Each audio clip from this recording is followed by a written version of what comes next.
Like, partage, et abonne-toi. Au parquet de Bruxelles, c'est Denis Gouman qui est de permanence ce matin. En plus d'être le porte-parole du service, il doit auditionner les prévenus qui viennent d'être arrêtés par la police et qui doivent faire l'objet de poursuites. Mehdi, 30 ans, arrive menotté. Il a été arrêté pour avoir frappé sa mère et son petit frère de 16 ans. Il affirme les avoir simplement bousculés à cause d'une histoire de chien. Donc je rappelle, monsieur, ce que vous avez dit à la police. C'est quoi, monsieur? Vous avez un petit frère qui a un chien et qu'il y a des soucis avec ce chien, ou en tout cas qu'il n'est pas propre, etc. Bon. Là, vous vous commencez à donner des petits coups à ce chien. Non. Si, vous dites en lui donnant des petites fessées pour qu'il comprenne qu'il ne peut pas faire pipi. Mais ça s'appelle donner des coups, hein, monsieur? Ah, au chien, je parle déjà.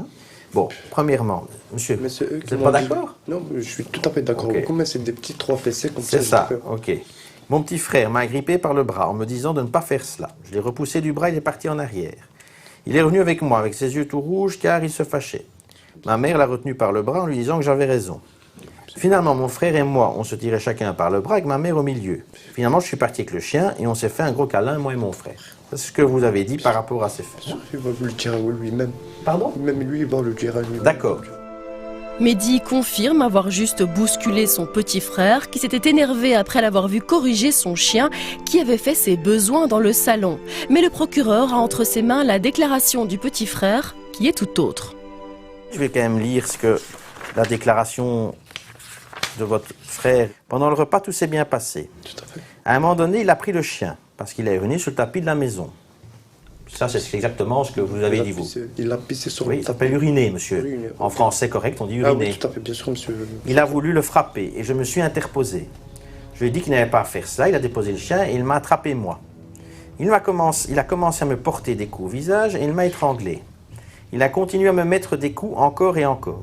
Ma maman a essayé de s'interposer entre nous et il a commencé à la frapper aussi. Il a à nouveau frappé le chien à ce moment-là.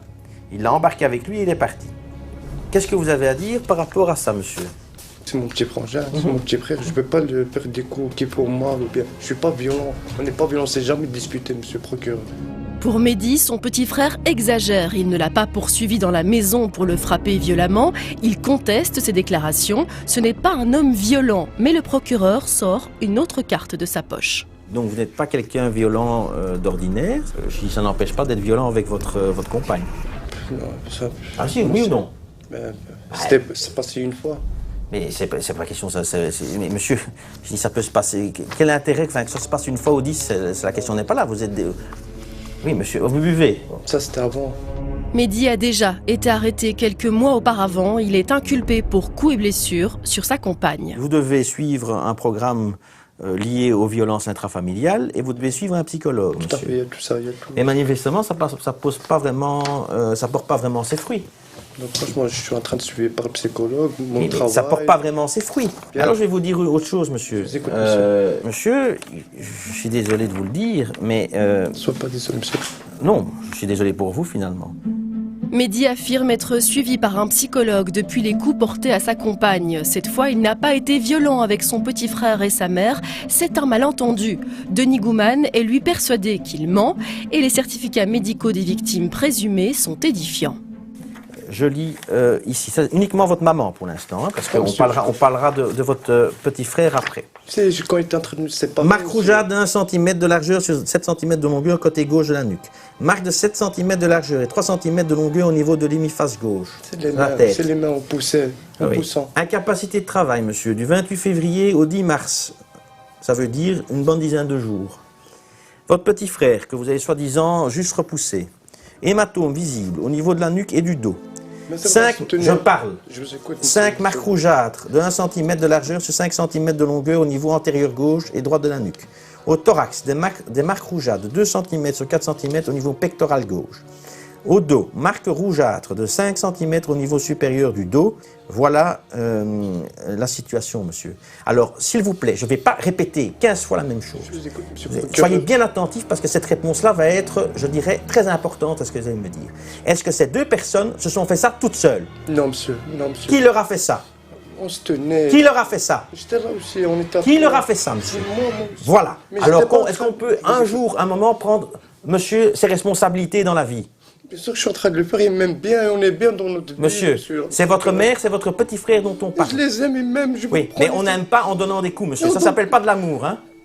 Et sans en prendre à son petit frère et à sa maman, je pense qu'on a connu déjà de plus courageux. Hein. Monsieur, il faut poser le constat qui est celui-ci. C'est que vous avez une impossibilité à l'heure actuelle, premièrement, de gérer les conflits et les contrariétés, monsieur. Deuxièmement, parce qu'on voit que vous vous énervez sur ce chien de manière inconsidérée, votre petit frère intervient parce qu'il a peur pour son petit chien, parce qu'il aime bien le petit chien, je présume. Et là, vous leur mettez... Oui, et bien voilà, vous lui en remettez une. Et votre petit frère, je dis bien votre petit frère, mineur d'âge, monsieur. Il est cool, il est beau et c'est un bon... Et vous le frappez, monsieur. C'est la réalité. Ne venez pas dire que... Jamais que je l'ai frappé, monsieur le procureur. Monsieur. Je l'ai jamais frappé, je me promets que je l'ai jamais frappé. À quoi ça sert de ce qu'on vient de dire, monsieur? Des coups dans le dos, il ne sait pas se les faire lui-même, hein? Oui ou non? Non, monsieur, non. Voilà. Non. Alors, on est d'accord. Je suis tout à fait complètement d'accord. Alors pourquoi venir dire qu'il raconte des bêtises dans son audition? Qu'est-ce qu'on peut faire? Qu'est-ce qu'on va faire? Mais moi, monsieur, tout va pas bien puisque vous commettez ces faits-là. Ouais, je comprends, je sais pas comment ça s'est passé ce jour-là, monsieur. On est bien.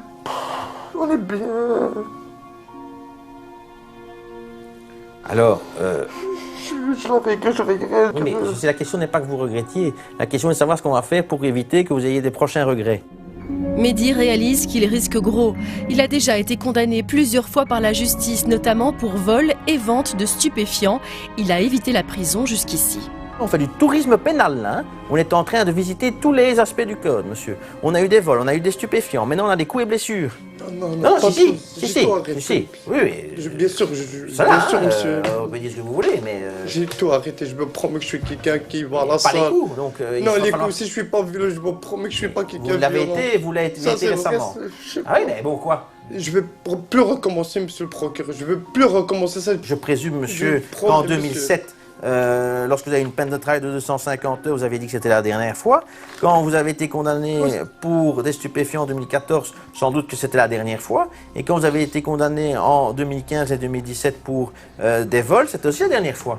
C'était aussi la dernière chance. J'étais dans une situation, monsieur le procureur, dans une situation avant, c'était un peu... Même ma mère... Qu'est-ce qui est différent alors maintenant? Alors, c'est vrai que vous ne volez plus. Je bois plus. Mais vous frappez les gens. Non, monsieur. Si, c'est la réalité. Ouais, ça, ce qui est eu. Mais arrêtez de dire non, ça c'est comment ça se Ça, c'est vrai. Je n'ai pas frappé, c'est juste une petite dispute en famille. Si vous avez frappé, monsieur, vous minimisez, c'est incroyable, monsieur. Je suis persuadé que plus tard devant le tribunal, vous allez encore vous parler de petites disputes qui a mal tourné. Non, il s'agit de coups et blessures, et ça vaut plusieurs années de prison, monsieur.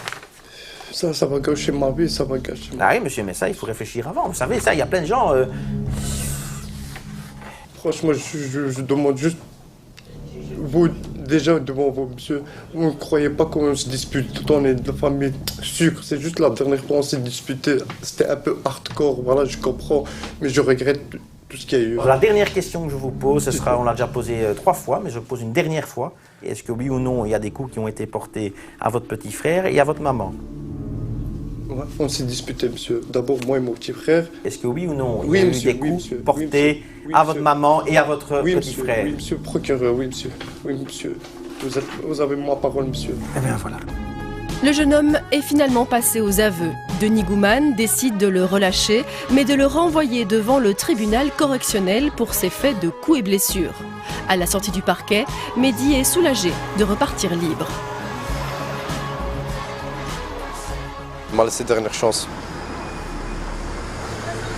Et vous allez en faire quoi de ces dernières chances?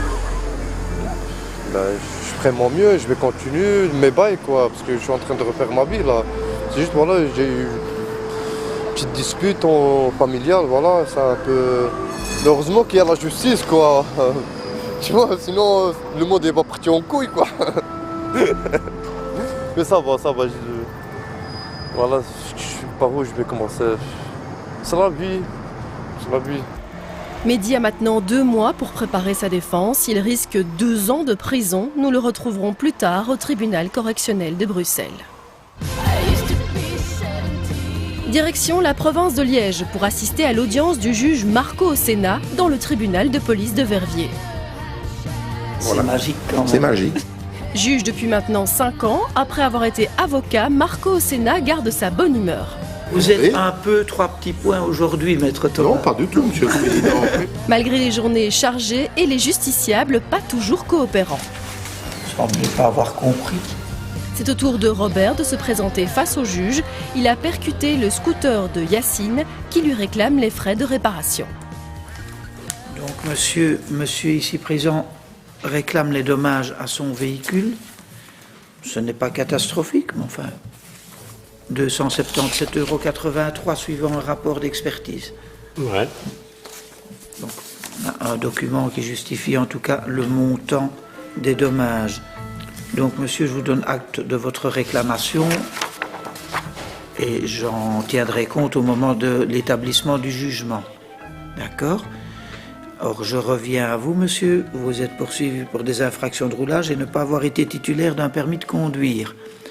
Alors, vous avez déclaré, je ne sais pas si c'est un peu naïvement ou si c'est parce que vous considérez qu'on est naïf, que vous pensiez, vu votre âge, que vous disposiez d'un permis d'office. Ouais. Cela étant, je comprends mal que vous puissiez croire cela, dans la mesure où vous avez été condamné en 2012 et en 2013 pour avoir conduit sans être titulaire du permis de conduire. Donc ne me dites pas qu'en 2017, vous n'aviez pas encore compris que vous n'aviez pas de permis de conduire d'office. Oui, vous croyez que la loi avait changé et que, voilà, qu'entre 2013 et maintenant, vous aviez atteint un âge tel que, de toute façon, on devait bien vous laisser rouler. C'est ça? Ah oui, je croyais que c'était comme ça. Moi. Croyez. Robert roule sans permis depuis des années. Il a déjà été condamné 2 fois pour ces mêmes faits, mais continue à utiliser son véhicule, persuadé selon ses dires qu'à son âge, il n'est plus obligatoire d'être titulaire d'un permis pour conduire, ce que le juge a bien du mal à croire. Non, allez, soyons sérieux un petit instant. Vous êtes dit, on ne sait jamais. Si ça passe, c'est ça de prix, et si ça ne passe pas, ben, on verrait bien, comme on dit chez nous, hein? C'est ça? Eh oui. Alors, on ne retient pas l'argument, on peut oublier ça. On est un petit peu plus sérieux maintenant. Un petit peu. Oui. Mais vous avez 5 condamnations de police déjà. Alors, je fais quoi moi avec vous? Comme vous ne comprenez pas, je vous envoie à Lantin? Non. Pas besoin de permis à Lantin. Hein? On fait le tour de la cour à pied. On fait comme ça? Non. Non? Préférez pas? Bien, monsieur le procureur du roi. C'est au procureur du roi de s'exprimer. Monsieur essaie de s'en sortir par une entourloupe qui n'a aucun sens. Il ne croit pas non plus les explications de Robert. Déjà des condamnations pour défaut de permis de conduire qui ne sont pas prises en compte par monsieur nécessitent effectivement de frapper plus fort à son endroit. Il demande 4 000 € d'amende et une nouvelle déchéance du droit de conduire. Paf! Dur, hein? Oui, c'est dur. Plus une déchéance. Et puis il faudra indemniser monsieur. Vous étiez assuré? Ah oui, c'est vrai. Ouais. Dans le problème, conduisez, vous êtes assuré, mais comme vous ne pouvez pas conduire, la compagnie pourra payer monsieur, mais elle viendra sonner chez vous en disant « Les pépettes que j'ai sorties, il faut me les rendre. » Ah.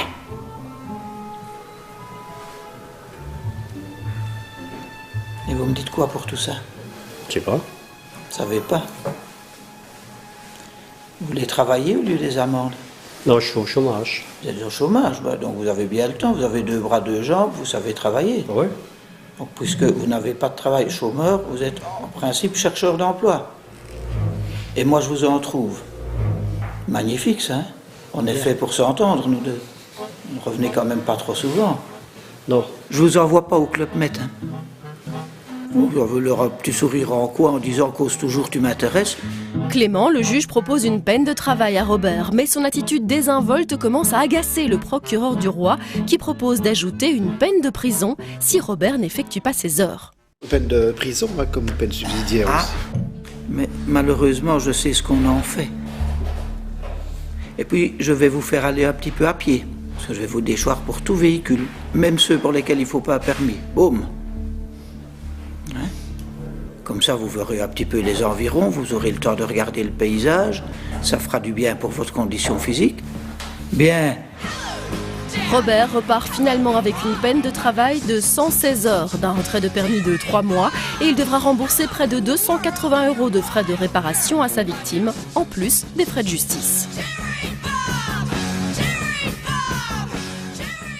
Monsieur le juge, on vient de le voir, vous avez été confronté à Robert qui a roulé une fois de plus sans permis.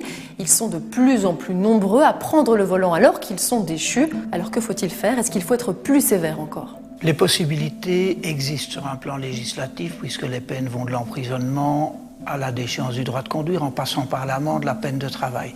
Donc sur un plan légal, nous avons ce qu'il faut pour réagir face à certains comportements inadéquats. Maintenant, encore faut-il que la personne qui se trouve devant vous soit perméable à l'intervention et au message que vous voulez faire passer. Alors, si d'une part il se dit que l'emprisonnement de toute manière on ne l'exécutera pas parce qu'il n'y a pas de place dans les prisons, que l'amende il s'en fiche parce qu'il n'a pas les moyens, vous vous sentez quelque peu démuni. Une solution, c'est éventuellement d'immobiliser le véhicule pendant la durée de la peine de déchéance. Donc la sévérité, oui, mais encore faut-il que l'interlocuteur soit réceptif, faute de quoi ça ne mène pas à grand-chose. Merci beaucoup, monsieur le juge, pour ces explications. On poursuit l'émission, on reste en province de Liège, mais cette fois, on va rejoindre la justice de paix à Visé. Françoise Verheugen préside les audiences de justice de paix. Cette passionnée par son travail sait garder son calme dans toutes les situations. Et le renom envoyé a été les contesté. Les plus beaux combats par sont les plus désespérés, maître. Et c'est tant mieux car sa prochaine affaire risque d'être très tendue. Fabienne et Gilbert ont 3 mois de retard de loyer. Leur propriétaire François leur réclame 1 950 €. Alors, monsieur, madame, c'est vrai que vous devez 1 950 € d'arriéré? Non, madame. Non. Ah, vous avez payé? Oui. Non, oui, nos assurances, nous avons payé, mais on ne doit pas la somme que M. Mellet... Expliquez-moi. J'aimerais bien que d'abord M. Mellet s'explique. Pourquoi est-ce qu'il réclame tout ça? Parce que M. Mellet a dit que vous n'avez pas... Monsieur Mellet a dit que vous n'avez pas payé les loyers de mars, d'avril et de mai. Comment peut... Alors, est-ce que vous les avez payés? M. Mellet a poché 2 mois de caution dans sa poche sans le mettre sur un compte bloqué. Oui, attendez. Laissez-moi terminer. J'ai dit à M. Mellet qu'il pouvait prendre les 2 mois de vous êtes parti maintenant? Nous sommes en train de déménager. M. Mellet reconnaît qu'il a 1 300 € de garantie locative. Dans sa poche? Oui. Oui.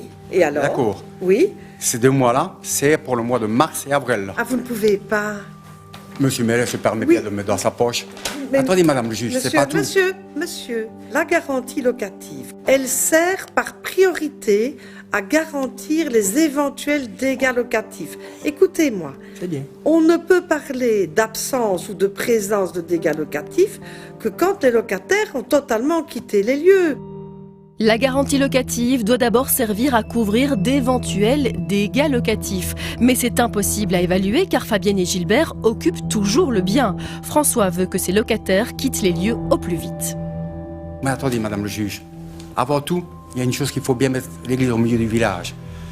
Monsieur Mellet est au courant que madame, mon épouse, a le cancer. Monsieur Mellet est au courant. Je me suis cassé le coude il n'y a pas longtemps chez lui. Monsieur Mellet est au courant aussi. Il est au courant de tout. Monsieur Mellet fait la loi à sa façon. C'est-à-dire que Monsieur Mellet nous menace de nous mettre dehors du jour au lendemain. Monsieur, je pense que vous n'avez pas bien compris quelque chose. Non, vous n'avez pas compris. Monsieur Mellet croit au-dessus des lois. Monsieur, écoutez-moi. S'il se croyait au-dessus des lois, il serait venu avec son tracteur vider la maison, hein. C'est pas ça, c'est pas les gros bras qui lui manquent, hein. Moi, ce que je vous propose, essayons peut-être de voir un terrain d'entente. Vous êtes prêt à vous en aller, si j'ai bien compris. Nous sommes vous êtes en train de déménager, Monsieur Mellet. Alors, quand est-ce que vous aurez fini votre déménagement? À la fin du mois, je ne saurais pas faire autrement. Alors, il faudra payer le loyer de mai. Oui, madame. Et il faudrait le payer maintenant. Je ne saurais pas. Oui, mais alors il faut partir avant la fin du mois. J'essaye, mais je suis avec une voiture et une remorque. Et qu'est-ce qu'il vous reste à déménager? Mais il me reste les chambres à coucher à déménager. Machine lessivée et une partie du salon, puis j'ai fini. Vous pourriez faire ça sur un week-end avec des amis, hein? Je ne saurais pas, madame. Je vis seul dans la campagne, j'ai pas d'amis. Ou alors c'est moi qui dois aller les chercher à Seray ou Gré pour aller chercher des amis. Mais ça vaudrait la peine, hein?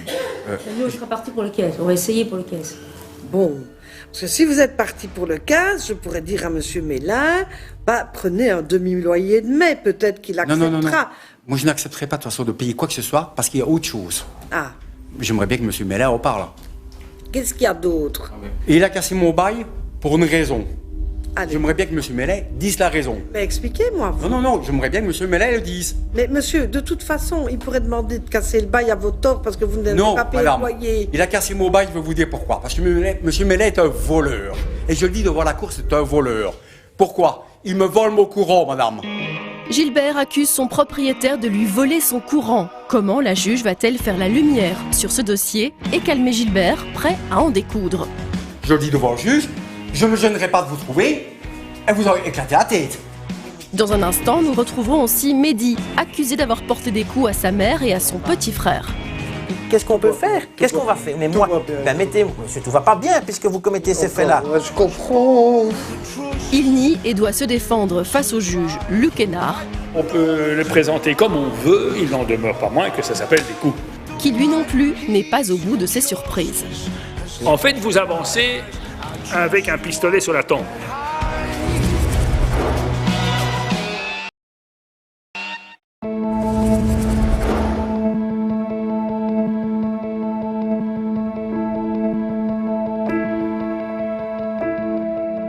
Nous sommes de retour ici à la justice de paix de Visé.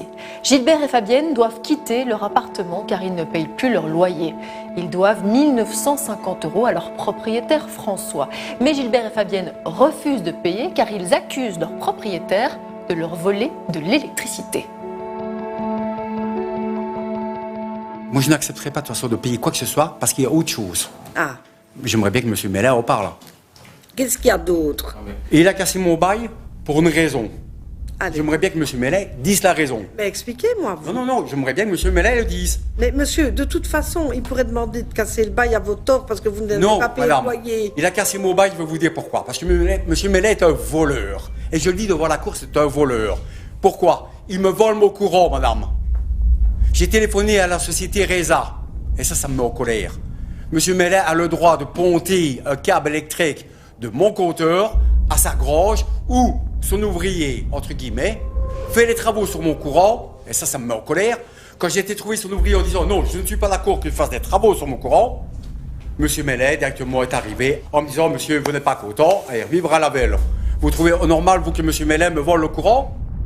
Gilbert accuse son voisin et propriétaire de lui voler son courant et affirme avoir été mis à la porte de sa maison car il refusait de céder au chantage du fermier. Alors, on va écouter ce qu'il dit. Vous voulez bien? Ce n'est pas un potage, c'est un décompteur. Il y a 35 ans. Ah, il y a un Il y décompteur. a 35 ans qu'il y a un décompteur. Il n'est pas réglementaire par Reza, n'est pas réglementaire, n'est pas reconnu par... Mais il y a un décompteur. Non, madame, c'est un décompteur que M. Mellet et son ouvrier Olivier a mis eux-mêmes. Mais enfin, s'il en a mis un, c'est qu'il n'a Non, pas non, l'intention de voler. Ben si, mon compteur à moi tourne, mais le compteur de M. Mellet ne tourne pas. Non, il y a du vol. Il y a du vol manifeste. Si moi je coupe le courant chez moi, M. Mellet n'a plus de courant du tout. Gilbert n'en démord pas, il a été volé et réclame un dédommagement à son propriétaire. La juge essaye d'apaiser la situation. Alors, le vol de courant, ça représente combien? Je viens de faire une estimation comme ça. Il y en a pour 33 euros. Ça fait, moi, je vais lui donner 50 €. Hein. Il gagnera un peu sur l'électricité. Je m'en fous de ça. Pourquoi est-ce que j'irais voler un peu d'électricité, que je m'en sers uniquement pour un peu de lumière? Alors, il va vous dire qu'on a fait des travaux, on a rebouché 2 fenêtres avec des blocs et on a coupé une vingtaine de blocs. Que le courant passait par mon décompteur. Il n'a jamais eu de problème. Il y a 35 ans que le décompteur est dans l'état. Le propriétaire se défend d'être un voleur. Avec chacun de ses locataires, il a toujours fait un décompte annuel. Il propose 50 € pour clôturer le dossier, mais il a une autre demande. Le ramonage de la cheminée que je demande. Ah non, là, je suis pas d'accord. Il y a indiqué dans le bail pour le ramonage de la cheminée. Non. La première année, c'est le propriétaire qui est tenu d'entretenir les appareils de chauffage ainsi que la cheminée. Si vous êtes resté 1 an, il faut le faire. Il n'y a pas de chauffage, il n'y a rien à faire. Ben, vous y serez condamné. On verra bien. La tension est à son comble. Le propriétaire réclame aussi les frais de ramonage de la cheminée. C'en est trop pour Gilbert, qui refuse de payer. Mais vous vous rendez compte que je ne peux pas laisser passer des choses comme ça? Vous n'avez pas l'air, vous imaginez un peu notre situation. Pour le caisse, je serai parti. Et pour le et d'ici le 15, vous trouverez quelqu'un. Pour le caisse, s'il vous plaît. D'ici quelqu'un. Pour le caisse, je serai parti. Et si moi je vous vois m'emmerder entre-temps, je le dis devant le juge, je ne me gênerai pas de vous trouver, et vous aurez éclaté la tête. Vous me foutez la paix, jusqu'aux caisses. Je veux pas vous voir. Monsieur. Comme ça, j'étais clair. Monsieur, ça s'appelle des menaces. Madame le juge, vous trouvez normal que monsieur Mellet s'arrête dans le chemin? Elle me menace moi?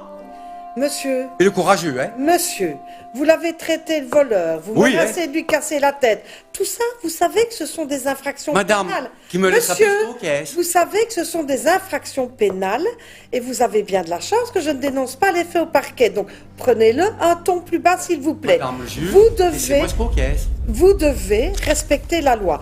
Je vous laisse jusqu'au 15, mais vous devrez payer le loyer. Si monsieur Mélin est gentil, il ne demandera qu'un demi-mois pour le mois de mai. S'il me demande d'appliquer la loi, il aura le droit de demander un mois de loyer complet parce que tout mois entamé est dû. Fabienne et Gilbert vont-ils quitter les lieux avant le 15 du mois comme convenu avec la juge? Vont-ils accepter de payer les frais de ramonage? Nous les retrouverons plus tard à nouveau à la justice de paix. Cette fois direction la capitale, retrouvez le juge Luc Hénard. Il préside toujours les audiences de procédure accélérées au tribunal correctionnel de Bruxelles. Si le procureur du roi acte ça et que vous dites que vous ne lui avez jamais dit, ça s'appelle un mensonge. Ces dossiers qui ne partent pas à l'instruction et qui peuvent être jugés en moins de 2 mois. L'objectif est d'envoyer un message fort aux citoyens. Ça commence par un coup et ça se termine par le cimetière. La justice ne laissera rien passer. Vous allez prendre, cher monsieur, un autre ton. D'accord? C'est au tour de Mehdi de se défendre. Nous avions assisté à son audition au parquet de Bruxelles. Je suis pas violent. On n'est pas violent, c'est jamais discuté, monsieur le procureur. Mehdi est soupçonné d'avoir frappé sa maman et son petit frère. C'est votre mère, c'est votre petit frère dont on parle. Je les aime et même, je Oui, mais on n'aime pas en donnant des coups, monsieur. Ça s'appelle pas de l'amour, hein? Mais Mehdi nie fermement devant le procureur. Est-ce que ces 2 personnes se sont fait ça toutes seules? Non, monsieur. Non, monsieur. Qui leur a fait ça? On se tenait. Qui leur a fait ça? J'étais là aussi, on était à Qui leur a fait ça, monsieur? Moi aussi. Voilà. Bousculé n'est pas frappé, c'est un malentendu. Il doit maintenant s'expliquer face au juge. Eh bien, qu'avez-vous à me dire par rapport à ces faits? Tout d'abord, ce jour-là, ma mère m'a invité à manger et je me suis présenté en fait avec mon petit chien. En fait, c'est pas qu'un chien qui m'appartient à moi, c'est un chien, mon petit frère. C'est un petit chiot, quoi, c'est un petit bébé qui va avoir 5 mois. Et ce jour-là, franchement, c'était bien passé. On a rigolé, on a mangé, tout ce qu'il fallait, normalement, comme des gens normaux, quoi, comme dans les familles, quoi, des familles nombreuses. Et avant de sortir, le petit chiot, il a fait un petit pipi sur le tapis. Et voilà, je me suis un peu énervé sur lui, je l'ai pris, je l'ai fait un petit fessé. Et là, ça commence avec mon petit frère. Mon petit frère, il est venu en courant, genre vénère, genre énervé, les yeux rouges, genre pourquoi tu l'as donné des fessées, il t'appartient pas, c'est pas à toi. Oui, enfin, cher monsieur. Mais il est venu un peu... Je comprends. Ça n'est quand même pas un comportement normal, hein? Alors aujourd'hui, vous expliquez, et c'est vrai que tout ça, ça a l'air bien joli, puisque vous parlez d'un petit chien qui fait un petit pipi, et qui ceci, et qui cela. Il n'en demeure pas moins que votre mère reçoit des coups, votre petit frère, la même chose, c'est constaté par certificat médical, et la police qui vient constate ça aussi. Mais je peux vous dire, c'est vrai et ce n'est pas vrai. Et mon petit frère, il est un peu musclé, la mata, il est un peu musclé.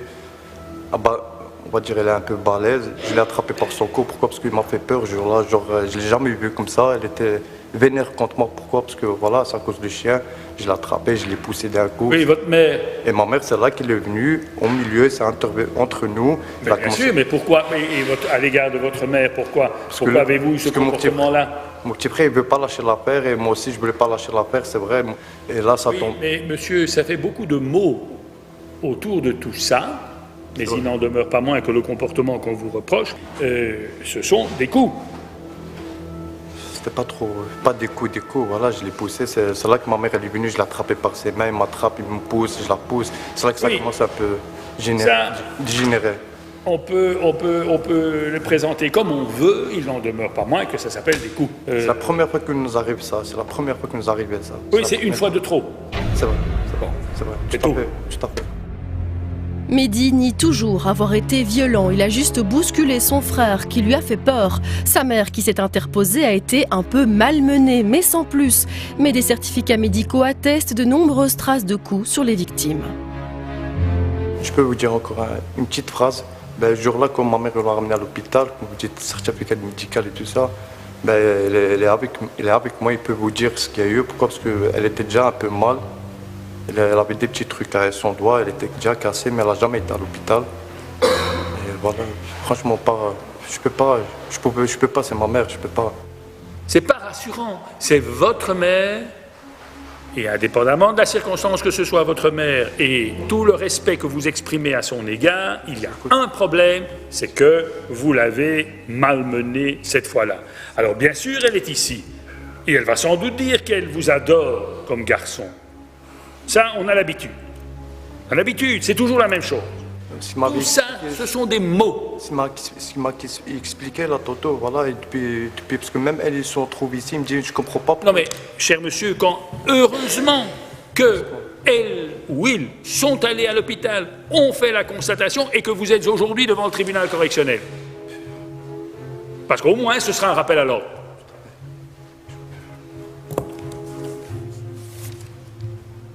Et vous devez savoir ce que c'est le tribunal, puisque, sauf erreur de ma part, il y a des condamnations antérieures.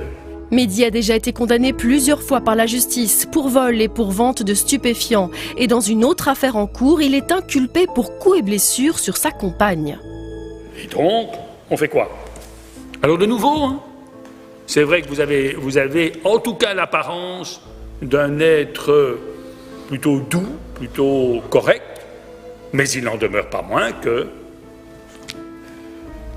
Et je crois que là, c'est l'indication qui doit vous être donnée qu'il y a une limite qu'on ne franchit pas.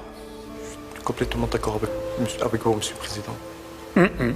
Monsieur le Président, juste une fois n'est pas coutume, est-ce que je pourrais vous demander de poser la question à monsieur de savoir si, donc je l'ai auditionné le 14 mars dernier, si suite à cela, il a encore eu des ennuis avec la justice.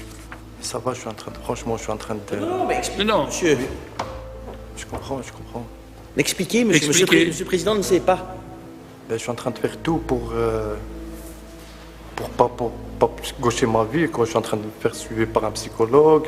Je suis alors dans un cadre... Oui, mais ça, c'est pas tout à fait la question de monsieur le procureur du roi. Monsieur le procureur du roi dit ce que j'ignore jusqu'à présent. La même chose, monsieur le Président. Et qu'apparemment, il y a encore eu des incidents après. Il y a eu, oui. Monsieur le Président. Et puis vous allez me demander d'être gentil. Mais je suis en train de... C'est après. Franchement, je suis en train de... Oui, mais... Vous l'avez déjà dit combien de fois? Non. Et à combien de juges que c'était la dernière fois? Je vous dis que je suis en train de vraiment me faire suivre par un psychologue. J'ai eu un petit souci quand j'étais petit, voilà, j'ai un truc... Depuis que mon père est parti, voilà, je lui ai même pas encore rendu une visite pour, voilà, mais je suis un peu coincé à l'intérieur. C'est ça, et je suis en train de l'enlever, je commence à gérer. Depuis que mon psychologue, je commence à comprendre. Voilà, c'est la dernière parole, monsieur le Président. Et finalement, ce qu'on vous reproche, c'est quoi?